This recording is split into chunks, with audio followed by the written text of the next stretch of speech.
MOU काय असते? MOUचा full form memorandum of understanding असा आहे. मराठीत याला सामंजस्य करार किंवा पार्श्वभूमी करार असे म्हणतात. हा दोन देशामधील किंवा दोन वेगवेगळ्या कंपन्यांमधील एक प्राथमिक करार असतो. उदाहरणार्थ भारतातील एक्सपोर्टर आणि परदेशातील इम्पोर्टर. यामध्ये दोन्ही बाजू भविष्यात एकत्र व्यापार करण्यासाठी आपल्या अटी आणि नियम निश्चित करतात. MOU म्हणजे नक्की काय? एक सोपे उदाहरण बघूया. समजा तुम्हाला अमेरिकेतील एका कंपनीला हापूस आंबे एक्सपोर्ट करायचे आहेत. डील फायनल होण्यापूर्वी तुमच्यात आणि त्या खरेदीदारामध्ये अर्थातच बायरमध्ये एक प्राथमिक चर्चा होते. आम्ही तुम्हाला या हंगामात इतके आंबे पाठवू. तुम्ही आम्हाला साधारण एवढे पैसे द्याल. हे सर्व ज्या कागदावर लिहून दोन्ही बाजू सह्या करतात त्याला MOU असे म्हणतात. हा मुख्य फायनल करार नसून आम्ही एकत्र धंदा करायला तयार आहोत हे दाखवणारे एक अधिकृत संमतीपत्र असते. एक्सपोर्टमध्ये MOUचा उपयोग कधी होतो?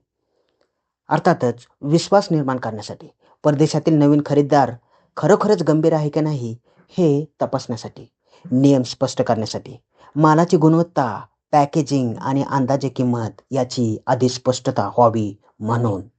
आणि मोठ्या डीलसाठी जेव्हा करोडो रुपयाचा व्यवहार असतो तेव्हा थेट फायनल कॉन्ट्रॅक्ट होण्यापूर्वी MOU केला जातो.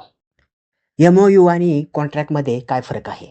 MOU हा व्यवसायाची सुरुवात करण्याचा एक इरादा असतो, तर कॉन्ट्रॅक्ट हा व्यवसाय सुरू करण्याचा अंतिम निर्णय असतो.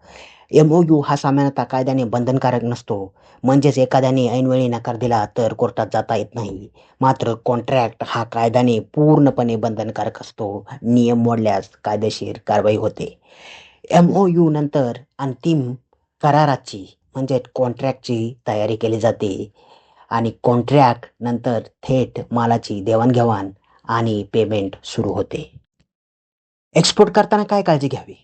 जरी MOU कायद्याने बंधनकारक नसला तरी यामध्ये गोपनीयता नियम असू शकतो. याचा अर्थ असा की तुम्ही त्या परदेशी बायरबरोबर शेअर केलेली माहिती किंवा तुमच्या उत्पादनाचे फॉर्म्युले तो दुसऱ्या कुणाला सांगू शकत नाही. हा नियम मात्र कायद्याने बंधनकारक असतो. थोडक्यात सांगायचे तर एक्सपोर्ट सुरू करताना MOU ही पहिली पायरी आहे आणि कॉन्ट्रॅक्ट ही अंतिम पायरी आहे. तुम्हाला हा व्हिडिओ कसा वाटला? एक्सपोर्टबद्दल अजून माहिती जाणून घ्यायची असेल तर या चॅनलला सबस्क्राईब करा.